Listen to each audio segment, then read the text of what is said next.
Hello everyone, स्वागत है एक बार फिर से आपके अपने यूट्यूब चैनल स्टेट पीसीएस सब में। हम सॉल्व कर रहे हैं 70वीं बीपीएससी के लिए टेस्ट सीरीज। और ये जो टेस्ट सीरीज है ये संस्कृति आईएएस द्वारा संचालित टेस्ट सीरीज है। इसको हम सॉल्व कर रहे हैं। आज ये हमारा तीसरा टेस्ट है। इसके पहले हमने 2 टेस्ट सॉल्व कर लिए हैं, हिस्ट्री और ज्योग्राफी सॉल्व किया है। और ये दोनों टेस्ट जो है चैनल पर अपलोड हो गए हैं। इनका जो PDF है हमारे टेलीग्राम चैनल पर अपलोड होगा। तो अगर अभी तक आपने टेलीग्राम नहीं ज्वाइन किया है तो इस वीडियो के डिस्क्रिप्शन बॉक्स में टेलीग्राम लिंक दिया हुआ है, वहाँ से आप टेलीग्राम ज्वाइन कर लीजिए ताकि ये PDF प्राप्त कर सकें। ये जो PDF है आपका ये दोनों लैंग्वेज में है, यानी कि हिंदी और इंग्लिश दोनों में मिलेगा आपको। तो आप इसको टेलीग्राम ज्वाइन कर लीजिए ताकि वहाँ से प्राप्त कर सकें।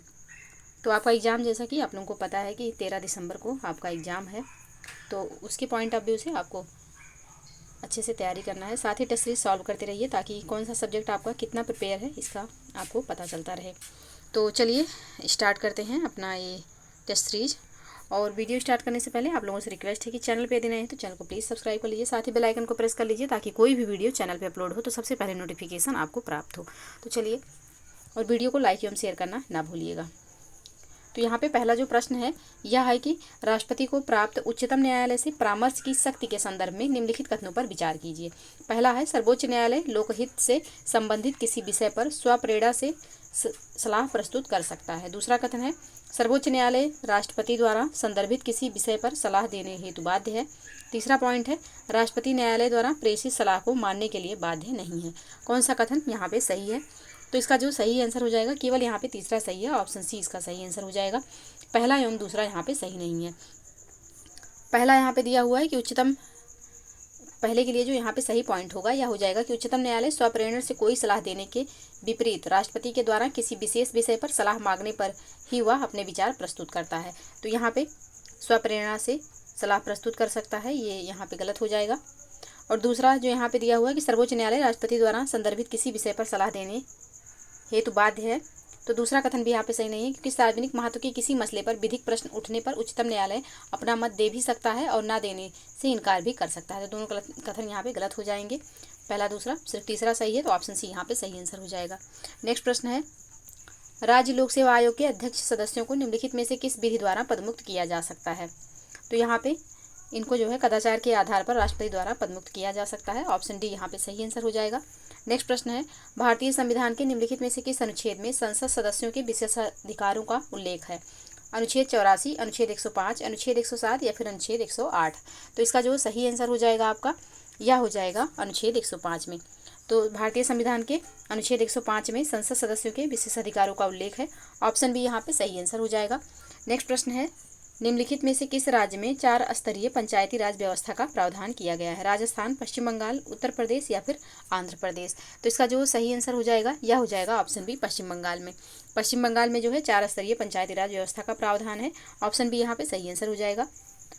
नेक्स्ट प्रश्न है, लाभ के पद की स्पष्ट व्याख्या निम्नलिखित में से किसके अंतर्गत की गई है? संविधान, संसदीय नियमावली, न्यायिक निर्णय या फिर जनप्रतिनिधित्व अधिनियम 1951? किसके द्वारा की गई है लाभ के पद की व्याख्या? तो यहाँ पे इसका जो सही आंसर हो जाएगा यह हो जाएगा ऑप्शन सी, न्यायिक निर्णय द्वारा की गई है। तो ऑप्शन सी यहाँ पे सही आंसर हो जाएगा। संविधान में कहीं भी लाभ के पद की स्पष्ट व्याख्या देते हुए इसका अर्थ एवं इसमें शामिल पदों को परिभाषित करने का कोई प्रयास नहीं किया गया है। यद्यपि समय समय पर उच्चतम न्यायालय एवं उच्च न्यायालयों ने न्यायिक निर्णयों के द्वारा इसे परिभाषित करने का प्रयास किया है। तो ऑप्शन सी यहाँ पे सही आंसर हो जाएगा। नेक्स्ट प्रश्न है आपका, प्रश्न है कि केंद्रीय गृह मंत्री निम्नलिखित में से किस परिषद का पदेन अध्यक्ष होता है? अंतर्राज्यीय परिषद, भारतीय वैश्विक परिषद, क्षेत्रीय परिषद या फिर राष्ट्रीय विकास परिषद? तो इसका जो सही आंसर हो जाएगा यह हो जाएगा ऑप्शन सी, क्षेत्रीय परिषद का जो है केंद्रीय गृह मंत्री जो होता है यहाँ पे पदेन अध्यक्ष होता है। तो ऑप्शन सी यहाँ पे सही आंसर हो जाएगा, क्षेत्रीय परिषद का। नेक्स्ट प्रश्न है,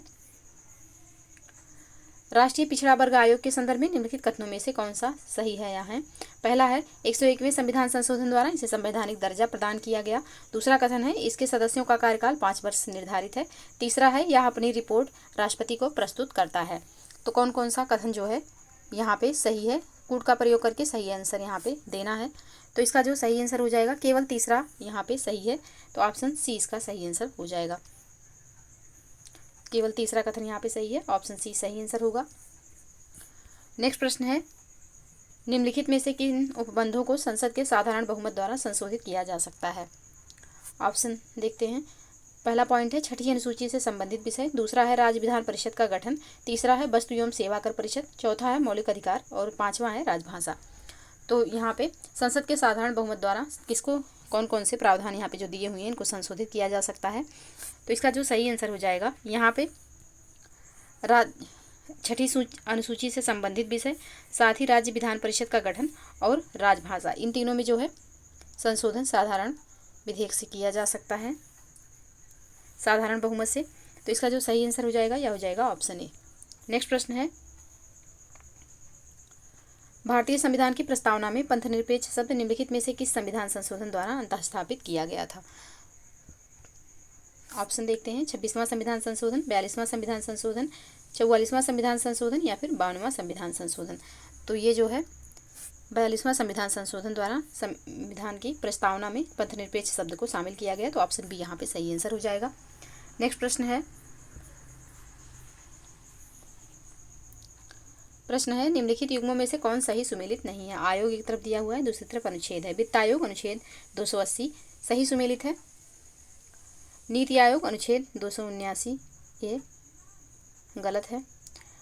चुनाव आयोग अनुच्छेद 324 ए बिल्कुल सही है। राज्य लोक सेवा आयोग 315 ए बिल्कुल सही सुमेलित है। तो यहाँ पे नीति आयोग जो है या कोई संवैधानिक बॉडी नहीं है, या एक वैधानिक बॉडी है, या यह एक सांविधिक बॉडी है। तो यहाँ पे इसका जो सही आंसर होगा यह हो जाएगा ऑप्शन बी। नीति आयोग का कोई भी प्रावधान किसी भी अनुच्छेद के तहत नहीं किया गया है, क्योंकि यह संवैधानिक संस्था नहीं है। तो ऑप्शन बी यहाँ पे सही आंसर हो जाएगा। बाकी सारे ऑप्शन जो है वह सही सुमेलित हैं। नेक्स्ट प्रश्न है निम्नलिखित में से कौन सा विधानसभा की एकमात्र दलित महिला सदस्य थी। डॉक्टर मुथुलक्ष्मी रेड्डी, अम्मू स्वामीनाथन, मालती चौधरी या फिर दक्षिणयानी बेलायुध। तो यहाँ पे इसका जो सही आंसर हो जाएगा यह हो जाएगा ऑप्शन डी। दक्षिणयानी बेलायुध जो थी यह संविधान सभा में एकमात्र दलित महिला थी। तो ऑप्शन डी यहाँ पे सही आंसर हो जाएगा। नेक्स्ट प्रश्न है निम्नलिखित में से कौन सी भाषा 92वें संविधान संशोधन द्वारा 8वीं अनुसूची में शामिल नहीं की गई थी। कौन सी भाषा यहाँ पे नहीं जोड़ी गई थी। तो बोडो मैसा यानी कि बोडो, डोगरी, मैथिली और संथाली, ये 4 भाषाएं जोड़ी गई थी। कब? तो 92वें संविधान संशोधन द्वारा। कौन सी इसमें नहीं जोड़ी गई? तो नेपाली नहीं जोड़ी गई थी। ऑप्शन सी यहाँ पे सही आंसर हो जाएगा। नेपाली को जो है वह 71वें संविधान संशोधन 1992 के द्वारा नेपाली, मणिपुरी एवं कोकड़ी को जोड़ा गया था। 92वें संविधान संशोधन 2003 द्वारा बोडो, डोगरी, मैथिली और संथाली को जोड़ा गया, नेपाली को नहीं जोड़ा गया था। तो ऑप्शन सी यहाँ पे सही आंसर हो जाएगा। नेक्स्ट प्रश्न है निम्नलिखित में से कौन सा अनुच्छेद गरीब एवं कमजोर वर्गों को मुफ्त विधिक सहायता प्रदान करते हुए सभी के लिए न्याय सुनिश्चित करता है। अनुच्छेद 233, अनुच्छेद 233 ए, अनुच्छेद 39 ए, अनुच्छेद 38। तो इसका जो सही आंसर हो जाएगा यह हो जाएगा अनुच्छेद 39 ए। ऑप्शन सी यहाँ पे सही आंसर होगा। नेक्स्ट प्रश्न है निम्नलिखित में से कौन सी किसी राजनीतिक पार्टी के राज्य स्तरीय दल के रूप में मान्यता प्राप्त करने के लिए आवश्यक अर्हता नहीं है। कौन सा इसमें से आवश्यक अर्हता नहीं है। ऑप्शन देखते हैं। राज्य में हुए लोकसभा आम चुनाव अथवा विधानसभा चुनाव में कुल वैध मतों का 8% प्राप्त हो, बिल्कुल यह अर्हता है। राज्य के विधानसभा आम चुनाव में कुल स्थानों का 3% या 3 सीटें जो भी अधिक हों प्राप्त की हों, ये भी अर्हता होनी चाहिए। तीसरा पॉइंट है कि तीसरा यहाँ पे जो है ऑप्शन सी जो है राज्य विधानसभा आम चुनाव में कुल वैध मतों का 8% तथा 4 सीटें प्राप्त की हों, ये गलत है, ये अर्हता नहीं है। यहाँ पे राज्य में लोकसभा आम चुनाव में कुल वैध मतों का 6% तथा 1 सीट प्राप्त की हो, तो ये भी है। तो यहाँ पे पूछा गया है कौन सी अर्हता नहीं है, तो ऑप्शन सी यहाँ पे यह अर्हता नहीं होगी। ऑप्शन सी यहाँ पे सही आंसर हो जाएगा। नेक्स्ट प्रश्न है निम्नलिखित युग्मों पर विचार कीजिए। विषय है और सूची दिया हुआ है। समाचार पत्र राज्य सूची, स्टॉक एक्सचेंज संघ सूची, विवाह और विच्छेद समवर्ती सूची, कृषि आय पर कर राज्य सूची। कौन सा यहाँ पे अब नीचे कूट यहाँ पे दिया हुआ है कि उपयुक्त युग्मों में से कितने सही सुमेलित हैं, यहाँ पे बताना है। तो इसका जो सही आंसर हो जाएगा केवल 3 यहाँ पे सही सुमेलित हैं, तो ऑप्शन सी यहाँ पे सही आंसर हो जाएगा। ऑप्शन सी बिल्कुल सही आंसर होगा। नेक्स्ट प्रश्न है लेखा समिति लोक लेखा समिति के संदर्भ में निम्नलिखित कथनों पर विचार कीजिए। पहला है इसके सदस्यों का निर्वाचन अनुपातिक प्रतिनिधित्व पद्धति से एकल संक्रमणीय मत द्वारा किया जाता है। दूसरा है यह केंद्र सरकार की विनियोग लेखा तथा वित्त लेखा की जांच करती है। तीसरा पॉइंट है इसकी अनुशंसाएं मंत्रालयों पर बाध्यकारी होती हैं। अब उपयुक्त कथनों में से कौन से कथन सही है यहाँ?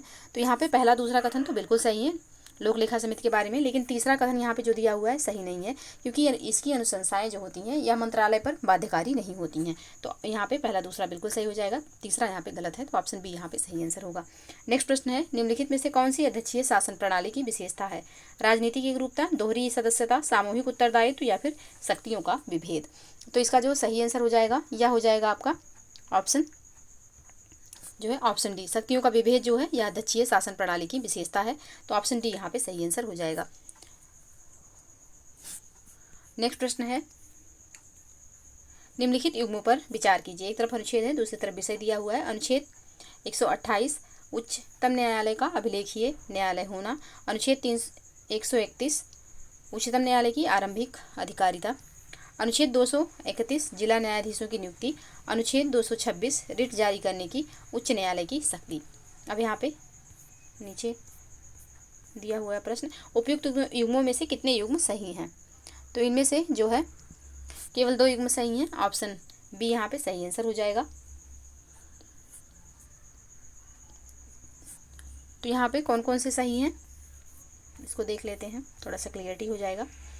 तो यहाँ पे ऑप्शन जो यहाँ पे दूसरा पॉइंट दिया हुआ है, अनुच्छेद 131 उच्चतम न्यायालय की आरंभिक अधिकारिता, यह बिल्कुल सही सुमेलित है। और साथ ही अनुच्छेद 226 जो दिया हुआ है कि रिट जारी करने की उच्च न्यायालय की शक्ति, तो ये भी यहाँ पे सही सुमेलित है, यानी कि दूसरा एवं चौथा यहाँ पे सही सुमेलित है, पहला एवं तीसरा यहाँ पे सही सुमेलित नहीं है।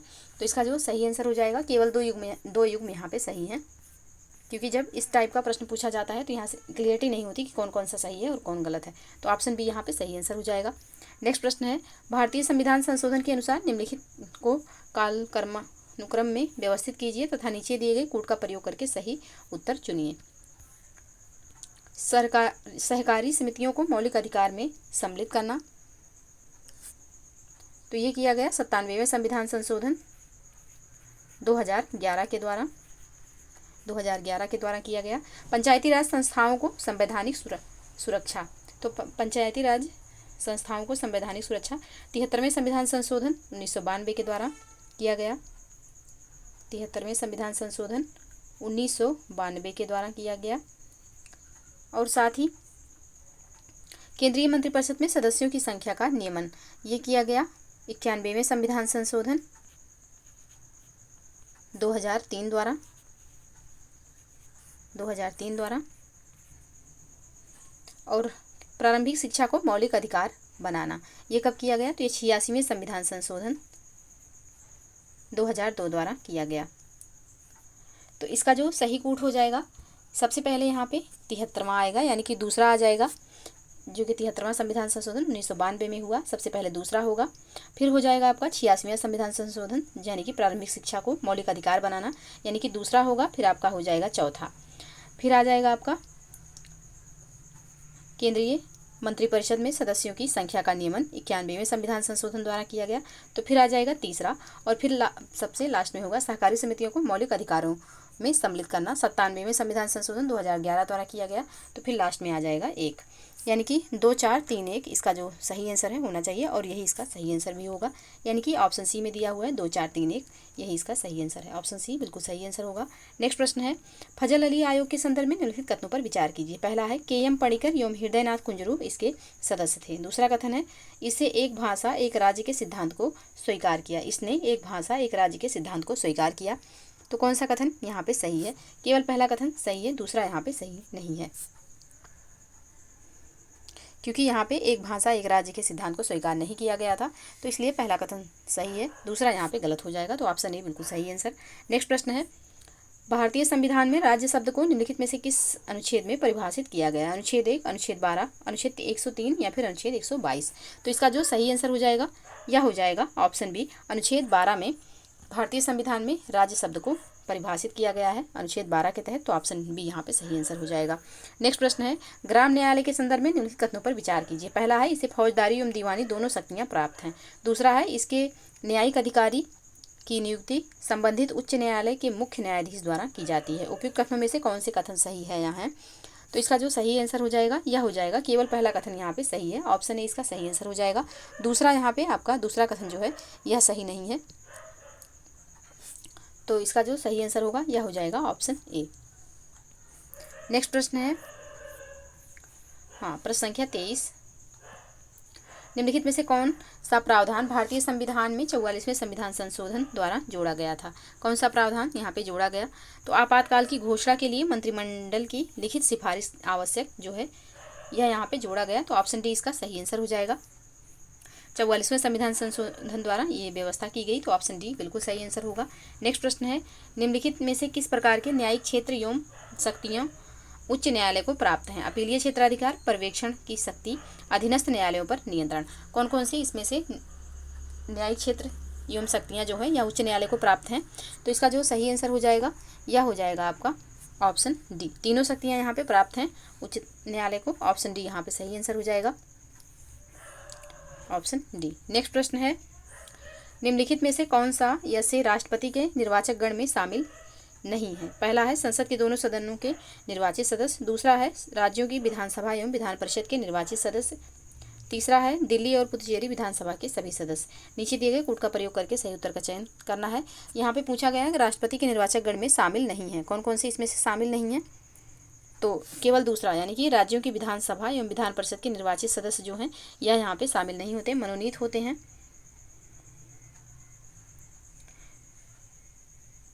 तो ऑप्शन बी यहाँ पे सही आंसर हो जाएगा। केवल दूसरा यहाँ पे नहीं शामिल होंगे, बाकी सब शामिल होते हैं। तो ऑप्शन बी यहाँ पे इसका सही आंसर होगा। नेक्स्ट प्रश्न है, निम्नलिखित में से किससे शक्ति के पृथक्करण सिद्धांत का प्रतिपादक माना जाता है? जॉन लॉक, मैकियावेली, मॉन्टेस्क्यू या फिर हेस्टिंग। तो इसका जो सही आंसर हो जाएगा यह हो जाएगा आपका ऑप्शन सी, मॉन्टेस्क्यू को माना जाता है पृथक्करण सिद्धांत का प्रतिपादक। तो ऑप्शन सी यहाँ पे सही आंसर होगा।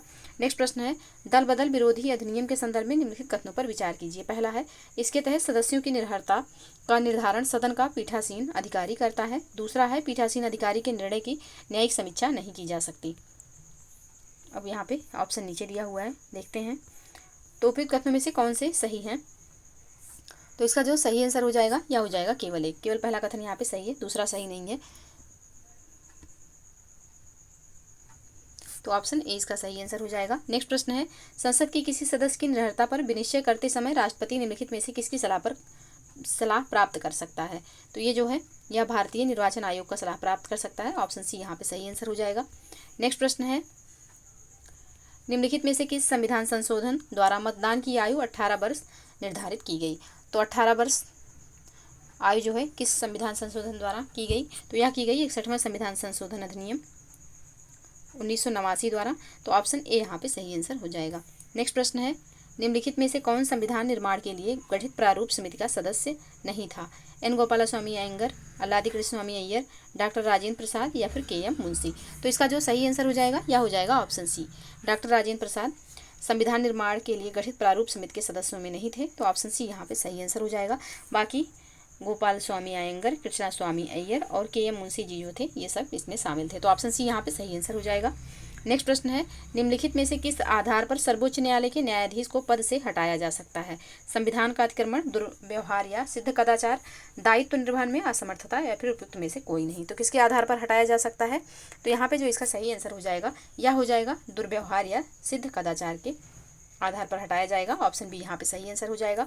नेक्स्ट प्रश्न है, प्रसीमन आयोग के संदर्भ में निम्नलिखित कथनों पर विचार कीजिए। पहला है, इसकी नियुक्ति राष्ट्रपति द्वारा की जाती है। दूसरा है, सर्वोच्च न्यायालय के न्यायाधीश इसके अध्यक्ष होते हैं। तीसरा है, इसके आदेशों पर केवल सर्वोच्च न्यायालय में विचार किया जा सकता है। उपयुक्त कथनों में से कौन सा सही है यहाँ? तो इसका जो सही आंसर हो जाएगा यह हो जाएगा केवल यहाँ पे ऑप्शन बी यहाँ पे सही आंसर हो जाएगा। केवल 1 और 2 सही है, तीसरा यहाँ पे सही नहीं है क्योंकि इसके आदेशों पर ना ही उच्च न्यायालय में और ना ही सर्वोच्च न्यायालय में कोई विचार किया जा सकता है, कोई विचार नहीं होगा। तो आप यहाँ पे तीसरा गलत हो जाएगा, पहला एवं दूसरा यहाँ पे सही है। तो ऑप्शन 20 का सही आंसर हो जाएगा। नेक्स्ट प्रश्न है आपका, निम्नलिखित में से किस वाद में उच्चतम न्यायालय ने सामाजिक न्याय को मूल ढांचे का तत्व स्वीकार किया? इंदिरा साहनीवाद 1992, मिनर्वा मिल्स वाद 1980, एस.आर. बोम्मई वाद 1994 या फिर इंदिरा गांधी बनाम राज्य नारायण वाद 1975। किसमें जो है सामाजिक न्याय को मूल ढांचे का तत्व स्वीकार किया गया? तो यह स्वीकार किया गया आपके एस.आर. बोम्मई वाद 1994 में। ऑप्शन सी यहाँ पे सही आंसर हो जाएगा। नेक्स्ट प्रश्न है, निम्नलिखित में से कौन अनुच्छेद 344 के अंतर्गत गठित प्रथम राजभाषा आयोग के अध्यक्ष थे? कन्हैयालाल मणिकलाल मुंशी, बीजी खेर, गोपाल स्वामी अयंगर, रामधारी सिंह दिनकर। कौन थे? तो इसका जो सही आंसर हो जाएगा यह हो जाएगा option B, B G Kher ji थे। ऑप्शन बी यहाँ पे सही आंसर हो जाएगा। नेक्स्ट प्रश्न है, राज्य वित्त आयोग की नियुक्ति निम्नलिखित में से किसके द्वारा की जाती है? मुख्यमंत्री, राज्यपाल, केंद्रीय वित्त आयोग या फिर राज्य चुनाव आयोग, किसके द्वारा की जाती है? तो ये जो की जाती है नियुक्ति, यह की जाती है राज्यपाल के द्वारा। ऑप्शन बी यहाँ पे सही आंसर हो जाएगा। नेक्स्ट प्रश्न है, निम्नलिखित में से किस वाद में सर्वोच्च न्यायालय ने आरक्षण की अधिकतम सीमा को 50% निर्धारित किया? तो आरक्षण की सीमा को 50% निर्धारित किया गया किस वाद में? तो यह किया गया इंदिरा साहनी वाद 1992 में। ऑप्शन डी यहाँ पे सही आंसर हो जाएगा। नेक्स्ट प्रश्न है, निम्नलिखित में से किनकी नियुक्ति राष्ट्रपति द्वारा की जाती है? नियंत्रक एवं महालेखा परीक्षक, वित्त आयोग के सदस्य, नीति आयोग के अध्यक्ष, संघ लोक सेवा आयोग के सदस्य। नीचे दिए गए कोड का प्रयोग करके सही उत्तर का यहाँ पे चयन करना है। तो इसका जो सही आंसर हो जाएगा यह हो जाएगा आपका नियंत्रक एवं महालेखा परीक्षक, वित्त आयोग के सदस्य और संघ लोक सेवा आयोग के सदस्य। इनकी नियुक्ति जो है, इन तीनों की नियुक्ति जो की जाती है राष्ट्रपति द्वारा की जाएगी। बाकी नीति आयोग के अध्यक्ष जो होते हैं इनकी नियुक्ति राष्ट्रपति द्वारा नहीं की जाती है। और नीति आयोग के जो पदेन अध्यक्ष होते हैं या प्रधानमंत्री होते हैं, तो यहाँ पे तीसरा नहीं होगा, बाकी पहला, दूसरा और चौथा हो जाएगा। तो ऑप्शन सी यहाँ पे सही आंसर होगा। नेक्स्ट प्रश्न है प्रश्न संख्या 38। भारतीय संविधान का निम्नलिखित में से कौन सा उपबंध राज्य के कल्याणकारी स्वरूप को दर्शाता है? प्रस्तावना, मौलिक अधिकार, नीति निर्देशक तत्व, मौलिक कर्तव्य। कौन दर्शाता है इसमें? तो इसका जो सही आंसर हो जाएगा यह हो जाएगा ऑप्शन सी, नीति निर्देशक तत्व जो है यह इसके कल्याणकारी स्वरूप को दर्शाते हैं। ऑप्शन सी यहाँ पे सही आंसर हो जाएगा। नेक्स्ट प्रश्न है, म्यूनिसिपल बॉन्ड के संदर्भ में निम्नलिखित कथनों में से कौन सा सही नहीं है? कौन सा यहाँ पे सही नहीं है? तो यहाँ पे जो पहला दिया हुआ है कि इसे सर्वप्रथम बम्बई महानगर पालिका द्वारा जारी किया गया था, यही सही नहीं है। तो ऑप्शन यहाँ पे सही आंसर हो जाएगा। बाकी तीनों पॉइंट यहाँ पे म्यूनिसिपल बॉन्ड के बारे में सही हैं। नेक्स्ट पॉइंट है आपका, नेक्स्ट प्रश्न है, वित्तीय आपात के संदर्भ में निम्नलिखित कथनों पर विचार कीजिए। पहला है, इसकी उद्घोषणा के 2 माह के भीतर संसद द्वारा इसका अनुमोदन आवश्यक है। दूसरा है, संसद द्वारा अनुमोदन के बाद इसे अनिश्चित काल तक जारी रखा जा सकता है। उपयुक्त कथनों में से कौन से कथन सही है यहाँ? तो यहाँ पे दोनों कथन बिल्कुल सही हैं। ऑप्शन सी इसका सही आंसर हो जाएगा। नेक्स्ट प्रश्न है, हाल ही में डॉक्टर भीमराव अम्बेडकर की 206 फीट ऊंची प्रतिमा स्टैच्यू ऑफ सोशल जस्टिस का अनावरण किया गया। यह प्रतिमा निम्नलिखित में से किस राज्य में स्थापित की गई? तो ये जो प्रतिमा है ये कहाँ पे स्थापित की गई? महाराष्ट्र, तमिलनाडु, तेलंगाना, आंध्र प्रदेश। तो ये प्रतिमा जो है ये आंध्र प्रदेश में लगाई गई। ऑप्शन डी यहाँ पे सही आंसर हो जाएगा। 206 फीट ऊंची है और साथ ही इसे नाम दिया गया है स्टैच्यू ऑफ सोशल जस्टिस। तो ऑप्शन डी यहाँ पे सही आंसर हो जाएगा। नेक्स्ट प्रश्न है, भारत का 14वां राष्ट्रीय मतदाता दिवस 25 जनवरी को मनाया गया। निम्नलिखित में से कौन सा इस दिवस का विषय था? तो इस दिवस का जो विषय था यह था, वोट जैसा कुछ नहीं, वोट जरूर डालेंगे हम। तो ऑप्शन सी यहाँ पे सही आंसर हो जाएगा। नेक्स्ट प्रश्न है, हाल ही में निम्नलिखित में से किसे भारत सरकार द्वारा गठित 16वें वित्त आयोग का सचिव नियुक्त किया गया है? ऋत्विक रंजन पांडे, अरविंद पनगड़िया, गिरीशचंद्र मुर्मू या फिर अजय नारायण झा। तो यहाँ पे 16वें वित्त आयोग का सचिव किसे नियुक्त किया गया है? तो सचिव जो नियुक्त किया गया है यह नियुक्त किया गया है ऋत्विक रंजनम पांडे जी को। ऑप्शन ए यहाँ पे सही आंसर हो जाएगा। अरविंद पनगड़िया जी इसके अध्यक्ष हैं। तो ऑप्शन ए यहाँ पे सही आंसर हो जाएगा। 16वें वित्त आयोग के अध्यक्ष कौन है? अरविंद पनगड़िया जी हैं। और अभी तक 16 जो वित्त आयोग के अध्यक्ष हैं इनको आप लोग एक बार ज़रूर देख लीजिएगा, क्योंकि इनसे प्रश्न पूछा जाता है। आपके RO, BPSC और UPPCS सब में प्रश्न पूछा जाता है, तो आप इसको अच्छे से तैयार कर लीजिएगा। तो ऑप्शन ए यहाँ पे सही आंसर हो जाएगा। नेक्स्ट प्रश्न है, हाल ही में इंडियन इम्यूनोलॉजिकल द्वारा हेविश्योर टीके को लॉन्च किया गया। यह निम्नलिखित में से किस बीमारी की रोकथाम में प्रभावी है? हेपेटाइटिस ए, मधुमेह, मोटर न्यूरॉन या फिर ब्रेस्ट कैंसर। तो यहाँ पे इसका जो सही आंसर हो जाएगा यह हो जाएगा ऑप्शन ए, हेपेटाइटिस ए के लिए ये टीका है। क्या नाम है इसका? तो हेविश्योर है। ऑप्शन ए यहाँ पे सही आंसर हो जाएगा। नेक्स्ट प्रश्न है, ऑस्ट्रेलियन ओपन 2024 का महिला एकल खिताब निम्नलिखित में से किस खिलाड़ी ने जीता? Elena Rybakina, Aryna Sabalenka, Eega स्वितेक या फिर किम्बरली बिरेल। तो इसका जो सही आंसर होगा यह हो जाएगा ऑप्शन बी, आर्यना सबलेंका ने जीता। ऑप्शन बी यहाँ पे सही आंसर हो जाएगा। ऑस्ट्रेलियन ओपन 2024 का खिताब आर्यना सबलेंका ने जीता है। ऑप्शन बी यहाँ पे सही आंसर हो जाएगा। 81वें गोल्डन ग्लोब अवार्ड 2024 में सर्वश्रेष्ठ पिक्चर ड्रामा का पुरस्कार ओपेनहाइमर को दिया गया। इस फिल्म के निर्देशक निम्नलिखित में से कौन है? तो इस फिल्म के जो निर्देशक हैं वो हैं आपके योगोर्स लैंथिमोस। ऑप्शन सी में है, तो ऑप्शन सी यहाँ पे सही आंसर हो जाएगा। नेक्स्ट प्रश्न है, स्वच्छ सर्वेक्षण पुरस्कार 2023 के अंतर्गत निम्नलिखित में से किन शहरों को संयुक्त रूप से सबसे स्वच्छ शहर का पुरस्कार प्रदान किया गया है? तो ये जो पुरस्कार प्रदान किया गया है ये प्रदान किया गया है इंदौर और सूरत को। ऑप्शन ए यहाँ पे सही आंसर हो जाएगा। नेक्स्ट प्रश्न है, निम्नलिखित में से कौन सा सही सुमेलित नहीं है? पुस्तक दिया हुआ है, दूसरी तरफ लेखक दिया हुआ है, तो यहाँ पे कौन से सही सुमेलित नहीं है? 4 stars of destiny Dalbir Singh Suhag, तो यहाँ पे यही जो है यही सही सुमेलित नहीं है, क्योंकि 4 स्टार्स ऑफ डेस्टिनी जो है ये जो रचना है यह मनोज मुकुंद नरवणे जी का है, ना कि दलबीर सिंह सुहाग जी का, तो यहाँ पे पहला ही गलत हो जाएगा। बाकी संस्कृत के संस्कृत के आयाम मनोरमा मिश्रा जी का है। Gandhi a life in 3 campaigns MJ Akbar यम नटवर सिंह जी ने लिखा है। और असम ब्रेव हार्ट ललित बोरफुकन या अरूप कुमार दत्ता का है, तो ये तीनों जो है सही सुमेलित हैं। ऑप्शन ए यहाँ पे सही सुमेलित नहीं है, यानी कि 4 स्टार्स ऑफ डेस्टिनी जो है यह मनोज मुकुंद नरवणे की बायोग्राफी है, आत्मकथा है, तो ऑप्शन ए यहाँ पे सही आंसर हो जाएगा। बाकी सब सही सुमेलित हैं। नेक्स्ट प्रश्न है प्रश्न संख्या 49, हाल ही में प्रारंभ की गई प्रधानमंत्री सूर्योदय योजना निम्नलिखित में से किससे संबंधित है?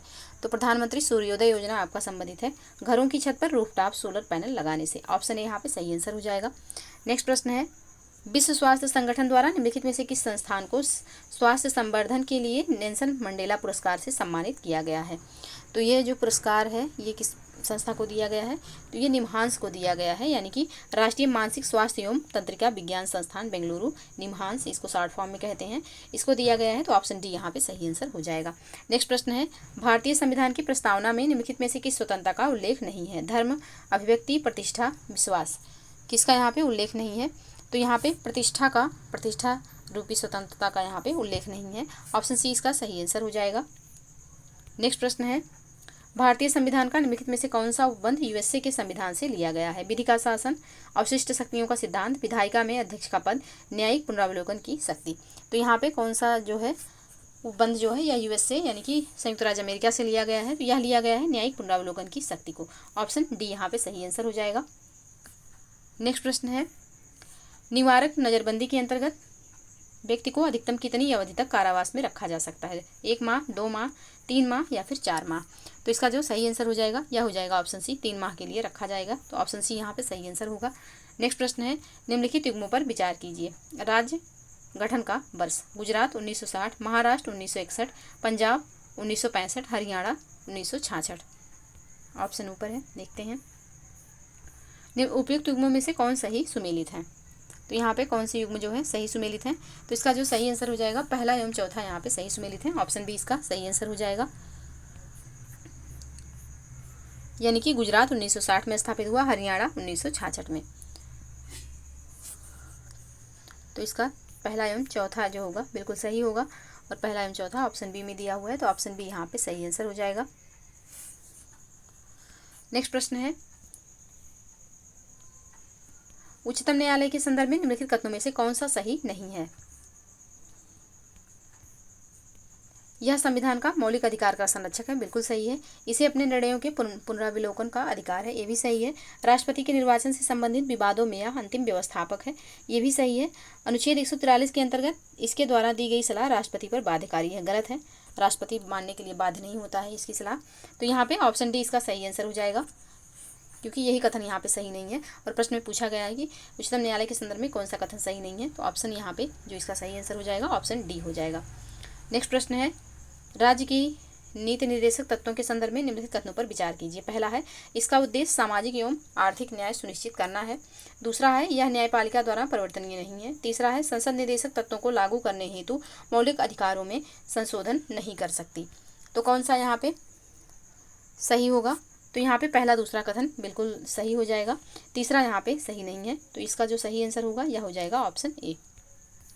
नेक्स्ट प्रश्न है, लोक लेखा समिति के संदर्भ में निम्नलिखित कथनों पर विचार कीजिए। पहला है, इस समिति का उद्देश्य सरकारी सेवाओं में वित्तीय अनियमितताओं की ओर ध्यान आकर्षित करना है। दूसरा है, यदि किसी मंत्री को समिति का सदस्य नियुक्त किया जाता है तो वह स्वतः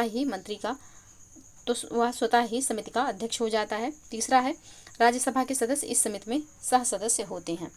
कौन कौन सा पॉइंट यहाँ पे सही है, नीचे कोट से बताना है। तो इसका जो सही आंसर हो जाएगा, पहला एवं तीसरा कथन यहाँ पे सही है, दूसरा सही नहीं है, तो ऑप्शन बी इसका सही आंसर हो जाएगा। नेक्स्ट प्रश्न है, निम्नलिखित में से कौन सी भारतीय संविधान में वर्णित धर्मनिरपेक्षता की विशेषता नहीं है। राज्य द्वारा लोगों की धार्मिक स्वतंत्रता का हनन नहीं, ये है। राज्य द्वारा समर्थित धार्मिक सुधारों की अनुमति, ये भी धर्मनिरपेक्षता की विशेषता है। व्यक्ति एवं समुदाय दोनों के अधिकारों का संरक्षण, ये भी विशेषता है। ऑप्शन डी में दिया हुआ है कि धर्म में राज्य सत्ता के सैद्धांतिक हस्तक्षेप की अनुमति नहीं है, तो ये नहीं है। ऑप्शन डी यहाँ पे सही आंसर हो जाएगा। नेक्स्ट प्रश्न है आपका प्रश्न संख्या 59, लोकसभा में अनुसूचित जनजातियों के कितने स्थान आरक्षित किए गए हैं, 47, 52, 57 या फिर 62। तो इसका जो सही आंसर हो जाएगा यह हो जाएगा ऑप्शन ए 47। ऑप्शन ए यहाँ पे सही आंसर हो जाएगा। नेक्स्ट प्रश्न है, राष्ट्रपति फखरुद्दीन अली अहमद की मृत्यु के पश्चात निम्नलिखित में से किसे कार्यवाहक राष्ट्रपति के रूप में दायित्व का निर्वहन किया था। किसने किया था, किसके द्वारा किया गया, तो ये किया गया था बी.डी. जत्ती जी के द्वारा। ऑप्शन ए यहाँ पे सही आंसर हो जाएगा। नेक्स्ट प्रश्न है, निम्नलिखित में से किन आधारों पर सरकार द्वारा धार्मिक स्वतंत्रता को प्रतिबंधित किया जा सकता है। लोक व्यवस्था, सामाजिक समरसता, स्वास्थ्य, सदाचार। तो इसका जो सही आंसर होगा यह हो जाएगा लोक व्यवस्था, स्वास्थ्य और सदाचार।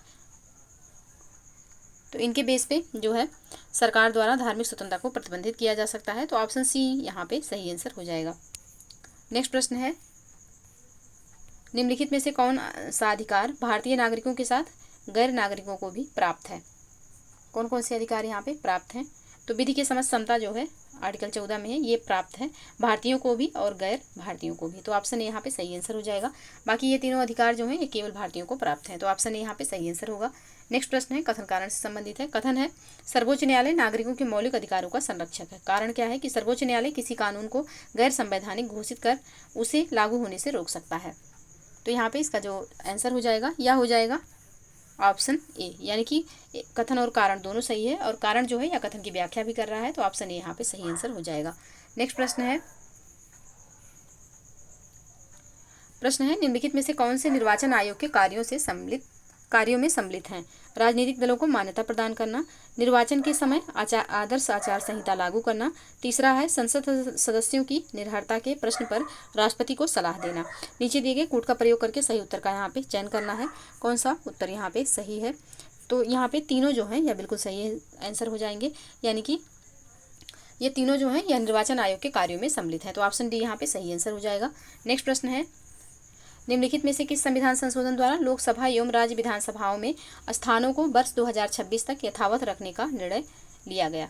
कब लिया गया निर्णय, तो ये निर्णय जो है यह लिया गया है आपके 84वां संविधान संशोधन 2001 के द्वारा। तो ऑप्शन ए यहाँ पे सही आंसर हो जाएगा। 2001 में ये संशोधन हुआ था, इसके द्वारा निर्णय लिया गया कि संविधान लोकसभा एवं राज्य विधानसभाओं में स्थानों को वर्ष 2026 तक यथावत रखा जाएगा, तो ऑप्शन ए यहाँ पे सही आंसर होगा। नेक्स्ट प्रश्न है, भारतीय संविधान में उल्लिखित अवशिष्ट शक्तियों का सिद्धांत निम्नलिखित में से किस देश से लिया गया। तो ये जो सिद्धांत है ये लिया गया है आपके कनाडा से। ऑप्शन ए यहाँ पे सही आंसर हो जाएगा। नेक्स्ट प्रश्न है, भारतीय संविधान के निम्नलिखित में से किस अनुसूची में विभिन्न पदाधिकारियों द्वारा ली जाने वाली शपथ या प्रतिज्ञान के प्रारूप का उल्लेख है। किसमें ये उल्लेख है, तो ये जो है उल्लेख आपकी तीसरी अनुसूची में है। ऑप्शन बी यहाँ पे सही आंसर हो जाएगा। नेक्स्ट प्रश्न है, निम्नलिखित में से कौन से संवैधानिक प्रावधान सशक्त केंद्रों की स्थापना करते हैं। राज्यपाल की नियुक्ति, आपातकालीन प्रावधान, राज्यों का अस्तित्व एवं संसद पर निर्भर, संसद के प्रमुख साधनों पर केंद्र का नियंत्रण। कौन कौन से इसमें से संवैधानिक प्रावधान जो हैं या सशक्त केंद्र की स्थापना करते हैं, तो इसका जो सही आंसर हो जाएगा यह हो जाएगा ऑप्शन आपका डी। चारों जो हैं या सशक्त केंद्र की स्थापना करते हैं, तो ऑप्शन डी यहाँ पे बिल्कुल सही आंसर हो जाएगा। नेक्स्ट प्रश्न है, प्रश्न संख्या 69, महान्यायवादी के संदर्भ में निम्नलिखित कथनों में से कौन सा सही नहीं है। महान्यायवादी के बारे में कौन सा यहाँ पे सही नहीं है पूछा गया है, तो ऑप्शन देखते हैं पहले। ऑप्शन है आपका, इसे राष्ट्रपति द्वारा नियुक्त किया जाता है, बिल्कुल सही है। यह राष्ट्रपति को वैधानिक विषयों पर सलाह देता है, गलत है। इसे कार्यकाल की सुरक्षा प्राप्त नहीं है। तो ये भी कथन यहाँ पे सही है। इसे संसद की समिति में भाग लेने तथा बोलने का अधिकार प्राप्त है, ये भी यहाँ पे सही है। तो कौन सा सही नहीं है यह पूछा गया है, तो ऑप्शन बी यहाँ पे सही आंसर हो जाएगा। नेक्स्ट प्रश्न है, विधान परिषद की बैठकों के लिए निर्धारित गणपूर्ति निम्नलिखित में से कितनी है। तो यहाँ पे ये जो गणपूर्ति है यह कम से कम 10 सदस्य या कुल सदस्यों का 10वांश जो भी अधिक होना चाहिए, तो ऑप्शन यहाँ पे सही आंसर हो जाएगा। नेक्स्ट प्रश्न है, अनुसूची 4 में संशोधन से संबंधित विधेयक को निम्नलिखित में से किस विधि द्वारा पारित किया जाना अनिवार्य है। तो यहाँ पे इसका जो सही आंसर हो जाएगा यह हो जाएगा संसद के प्रत्येक सदन के विशेष बहुमत तथा आधे से अधिक राज्य विधानमंडलों का अनुसमर्थन। तो ऑप्शन डी यहाँ पे सही आंसर हो जाएगा। नेक्स्ट प्रश्न है, सूची 1 को सूची 2 से यहाँ पे सम्मिलित करना है। एक तरफ संविधान के भाग है और दूसरी तरफ यहाँ पे उपबंध दिया हुआ है।